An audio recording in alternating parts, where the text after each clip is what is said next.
Good morning. My name is Martin Cowart, and welcome to the Financial Mystics Sanctuary, typically a noonday meditation and contemplative prayer hour. Today, we're meeting at 11 because I have another appointment today at noon that's important to me that I want to attend. So I'm hopeful that you are able to adjust your schedule and to join me live today at 11. If not, please, and you typically have this noontime schedule on your calendar for meditation, then please join me for the replay. And also, would you do me a favor and just put your comments in the replay? I go back and read them, and I will reply to them. I typically like being here at noon, and today I can't. So I'm here at 11. And for those of you who are able to join me at 11, thank you. There's just, it's important to me that we have a choice, really. A spiritual earthquake has erupted with the corona pandemic and all of us being quarantined and having to once take a break and look at ourselves. And in the midst of all of that, we've had this killing, another killing of a beautiful Black man by some unnecessary violence and police brutality, and it's painful. And I am so grateful, and I want to acknowledge all the peaceful protesters who've gone out there and shared their voice and made it known this is no longer acceptable. And for us white people, we need to stop and we need to listen. We need to shut up and listen to the pain that has happened, not from a place of blame, but we have participated in a lot of pain for people of color. And for a country founded on Christian principles, I find it Mindy got here early. Thank you so much for coming in at 11. Glad you could join me earlier today. Good you're here. But for a country founded on Christian principles, we white people have failed miserably at following the teachings of our leader, Jesus. I mean, we're Christians because we had someone named Jesus who lived historically, and Jesus was a revolutionary. Make no doubt about it. He was a revolutionary of his time. He was a leader of nonviolent resistance against the empire, being Rome at the time. And that's the reason he was executed. The Romans very rarely would have gone into the Jewish community and pulled someone out and executed them the way it sometimes gets displayed in the Bible. What really happened, anything that was a threat to the Roman Empire, they eliminated. And because Jesus was a leader of nonviolent resistance to their empire, he scared them. And the way they dealt with leaders was they executed them in the most horrible way possible at the time, which was nailing them to a cross where everybody could watch. So it got the message out that we're not going to tolerate this kind of leader. And then everything else unfolded. So it takes courage to be a Christian. If you're really being a Christian, if you're really following the teachings of nonviolent resistance to domination by empires that use force and violence to control us. And that's certainly what's happened. And in today's time, we look at the assassination of Martin Luther King Jr. and we look at Harvey Milk, both men who were leaders of nonviolent resistance against the empire, the United States government. And I really do, as a Christian contemplative and someone who studied hey, Michael, nice that you could join us today. As a modern day Christian mystic and as a Christian contemplative that I am, and I've been living a life, at least most of my adult life, as a contemplative and following the teachings of Jesus. And it just, it just runs completely. What's going on and what we've created as a country, really, the inequalities and the justices are just. I think we're finally getting to something that's big enough that we're creating a collective consciousness, like a movement, if you will, to move us over. And it's not going to happen without the help of white people. And I don't mean just sort of we've got to really get in and we've got to open our hearts. We've got to feel into the pain that our brothers and sisters of color are experiencing. Because when we can feel into that pain, when we can exercise empathy and feel into the pain. I don't know what it's like to be a black person. I'm not black, I'm white, but I know what it feels like to be marginalized and to be hurt. And I can't imagine when I feel unsafe to get out and walk and run in my neighborhood or drive my car somewhere. So I'm really hoping that this, and I don't just hoping, I think the more we listen and we open our voices and we speak up of the injustices from a place of the heart, we can move this country, we can move the needle toward a more just and more peaceful tomorrow world we can live in. And we will all benefit from that. Everyone will benefit from that. Everybody wins. When we come from love and abundance and joy and our truth, everybody has a place and everybody wins. So how do we do that? How do we get there? We contemplate. Jesus taught it very clearly. The path to the kingdom of heaven is through prayer and meditation. We have to stop the ego thing, stop the mind, stop the drama, and get still, quiet that ego thinking mind that's just constantly creating stuff, loves drama. Have you noticed how quickly we can get drawn into the news these days? Oh my God, and we want to throw things at the television set? That's the ego loving drama. So as Christian contemplatives, we and people who want to take action in the world, we need to root ourselves in some kind of contemplative practice and create what I call a personal refuge, if you will, for your life, a personal sanctuary to come out of and set some boundaries about what you're going to allow into your lives and what you're not. And one of the things I'm going to suggest is turn off the news. Give yourself a little microdose occasionally to find out what's going on so you can at least feel the pain of it. But if you find yourself getting pulled into it, because you can't do anything about that, but you can do what we're doing right now. We can come together and pray and quiet our minds. And that's what we're doing here today. I'm so glad you joined me. I want to read a little bit from today's meditation from Richard Rohr. And he talks a lot. It's really about Barbara Holmes. Barbara Holmes is a black woman on staff at Center of Action and Center for Action and Contemplation. And if you haven't ever discovered Barbara Holmes, I would highly recommend taking a look at her website and some of the stuff she's doing, particularly what's going on in the Black Lives Movement. They're doing some all grounded in contemplative prayer, all grounded in a deeper truth of who we are. That's what we're talking about. When you say contemplative, it means you're grounded in the truth of we are the divine. We are pure loving awareness. And when we come from that place and we plan and live our day from that place, everything shifts. Everything shifts. And that's how we transform hearts and minds by love. So what do they say today? Contemplation and racism. Public action and contemplation. Richard Rohr says, I was in the seminary when the civil rights movement transformed the political and cultural landscape of the United States.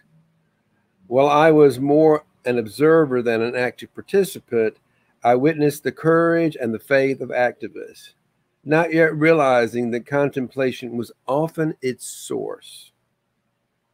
Today, Dr. Barbara Holmes describes the contemplative dimension present in the marching feet of civil rights activists. The civil rights marches of the 1960s were contemplative, sometimes silent, sometimes drenched with songs, but always contemplative.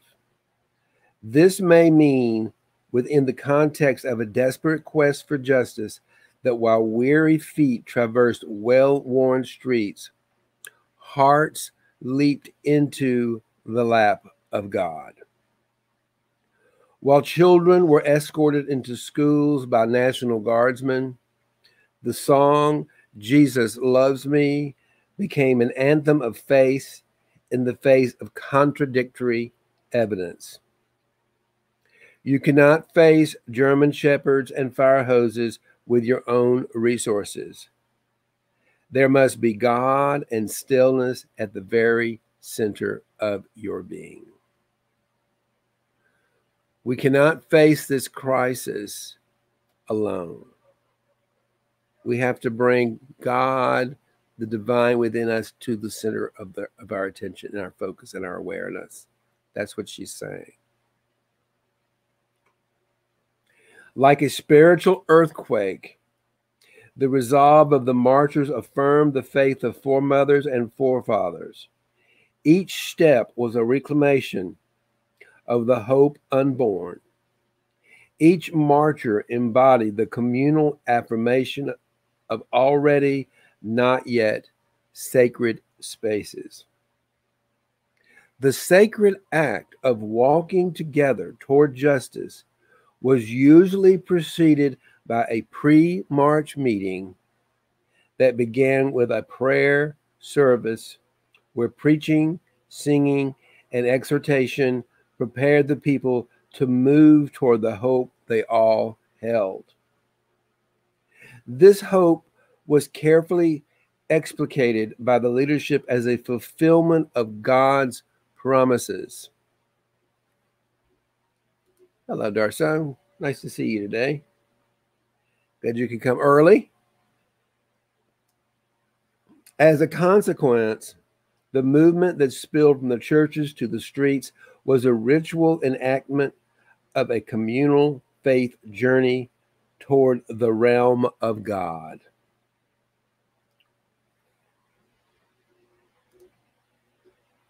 Prepare a way. Beautifully, prepare a way. Open your heart. That's what we mean, prepare a way. Beautiful. The end result was that a purportedly Christian nation was forced to view its Black citizens as a prototype of the suffering God, absorbing violence into their own bodies without retaliation.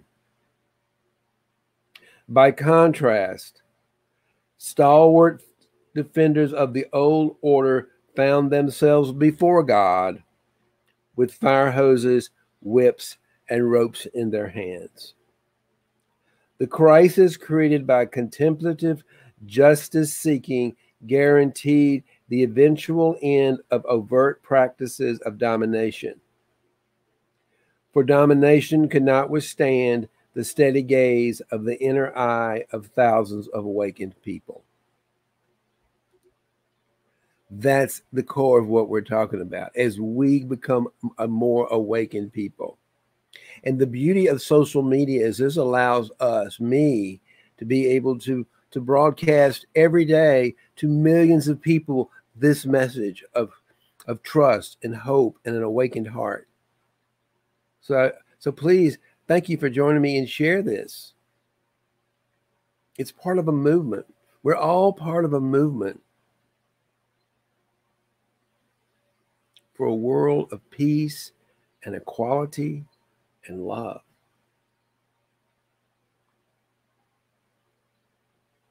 The killing of George Floyd reminds us that cries for justice and equity continue today. Awakened hearts and active bodies are needed to join the cause. So if you're listening and you're here, thank you. Come back. We need you. You matter. I matter. All matter. Holmes affirms new creative approaches today in the movement for Black lives and other groups led by young people, women, and people of color. I checked out her website today. It's pretty powerful. And if you haven't, go take a look at it. It's good. And there's plenty of things you can do. If you want to participate, go to the website for the movement for Black Lives and just see what's there. It's pretty smart, pretty brilliant. It's grounded in love and contemplative thought. I, Richard Rohr, like Dr. Martin Luther King Jr., believe that the arc of the universe bends towards justice, but it depends upon our participation. What is your work to do today to bend the universe a little bit more towards justice? What is your work to do today to bend the universe a little more toward justice? Well, let's start with 20 minutes of contemplative prayer and meditation and see where we'll go from there. Okay? Thank you. Let me set the timer here. And I'll lead us into some meditation. Typically gets about 5 minutes of me sort of talking us into heart space. And then we'll go from there. So raise your arms up in the air. That's what I always like to start out. Just swiggle your fingers, open up your chest, open up your heart space, and just open up to love. Twiddle your toes, fiddle your fingers. Go from the tips of your fingers to the bottom and just scan your body full of life. Become aware of the life-loving force within us. And if you can't raise your arms, don't raise your arms. Raise them spiritually. Just be present. Be present to your hope. Wake up a little bit more. I raise my arms just to wake up to the truth. And then bring your hands and put them around your heart.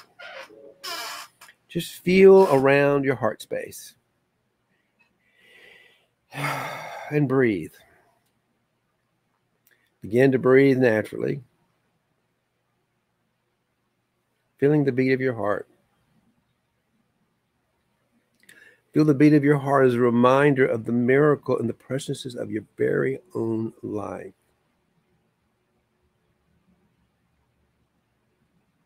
That first movement to raise our hands was to say, the first commandment is to love your God with all your heart. That means to love life with all your heart. Because that's what God is. God is life in relationship. So when we stop and we raise our hands, we're celebrating life. And the other commandment is to love your neighbor as yourself. As yourself. And you know why he says that? Jesus, the teacher of non-duality, one of the first, like Buddha, because we are one. To love your neighbor as yourself, black and white, gay and straight, man and woman, doesn't matter. We are all one and love them as one. So hold it in your heart right now and love as one. And just get still for a moment. And notice any thoughts that might be traveling through your head. Maybe some resistance to meditation. It's common. The ego-thinking mind does not like to be told to be quiet. It loves to talk, if you might have noticed, incessantly. That's why it's called a monkey mind. It just wants to go from thought to thought to thought, like monkeys jump from tree to tree. Let them go. As you hold your heart, allow yourself to get still and invite all those thoughts, all those opinions, all those judgments and beliefs and stories that you know are so right. Let them go. And with gratitude, hold them in your heart with love and appreciation. Actually, hold your ego. Learning to love the ego is the way to learn to love yourself. It's just trying to protect you. Sometimes it's a little overprotective, but we don't. But we learn to love that part of ourselves that's trying to protect us, because beneath that, maybe some of that behavior we don't like, behind all that is a person that just loves, because that's who we are. We're loving beings, creative beings. So just pull that down into your heart and let go. Let go of every belief and opinion you have about me, yourself, and God. Hold on to nothing. Hold on to nothing. Let go. Surrender it all your stories. All your stories of being too good or being too bad, too entitled or not entitled enough. Let them all go. They're all stories. Just be still. Let go of all the drama. Allow yourself to feel your way deep. And if you're feeling like I've been feeling, so much grief lately, so much sadness, allow yourself to feel it without any explanation as to why. It's okay to feel sad.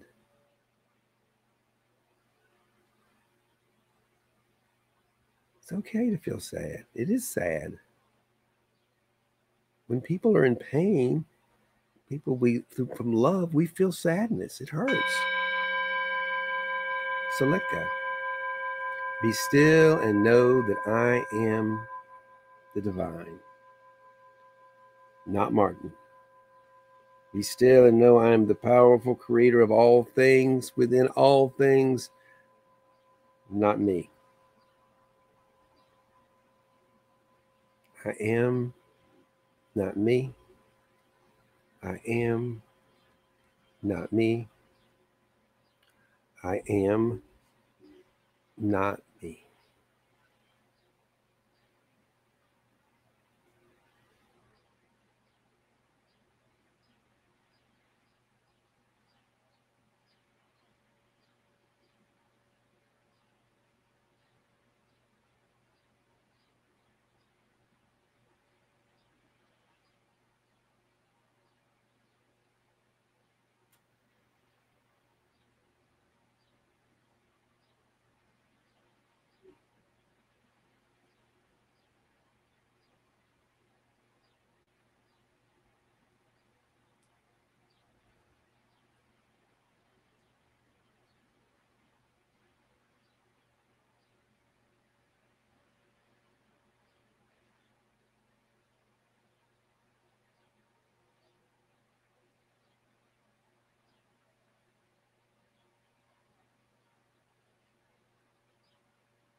Hey.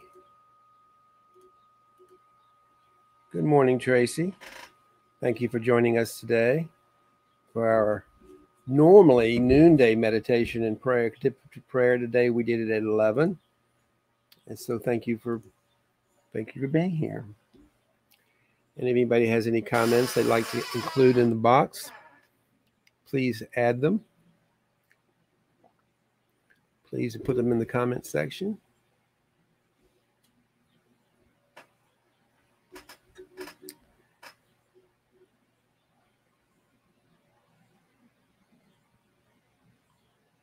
And I just want to thank you for your courage and your willingness, and to look at ourselves, to really to stop and this might be uncomfortable. Should be uncomfortable.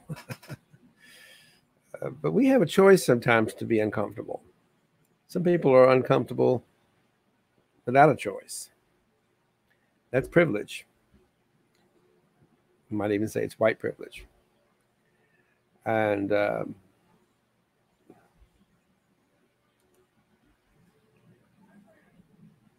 settled in too quickly today. Thank you. Monkey mind. Yeah, the monkey mind get quiet. The monkey mind is still running crazy.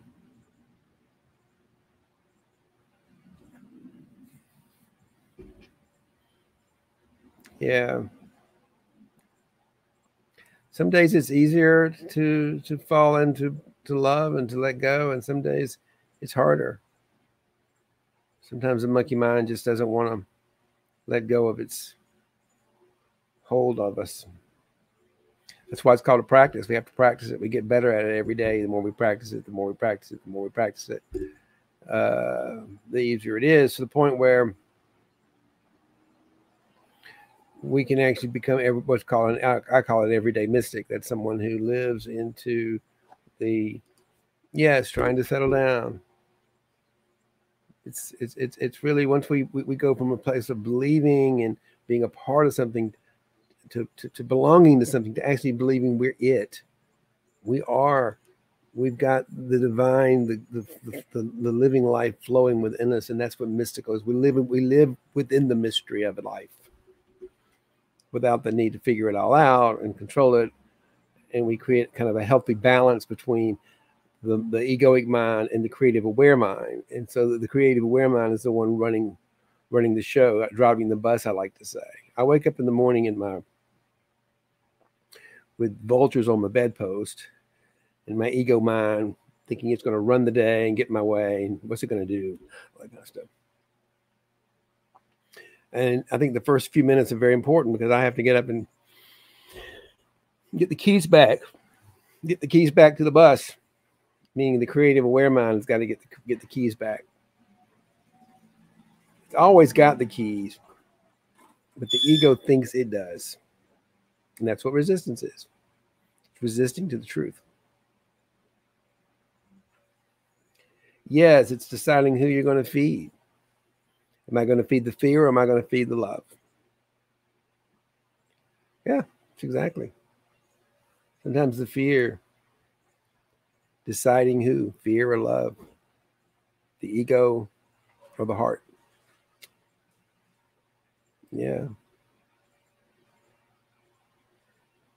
Deciding who.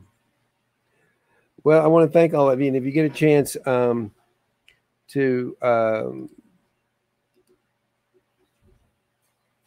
go check out Barbara Holmes' website, and also the website for the Black Movement website. It's really got some very interesting and informative and ways to get actively involved in supporting how we can put this contemplation into action, if you will, toward ending suffering and creating more peace on the planet, for ourselves and for the world. Everybody wins.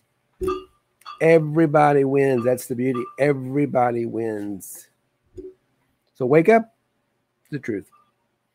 May love and prosperity prevail. Thank you so much.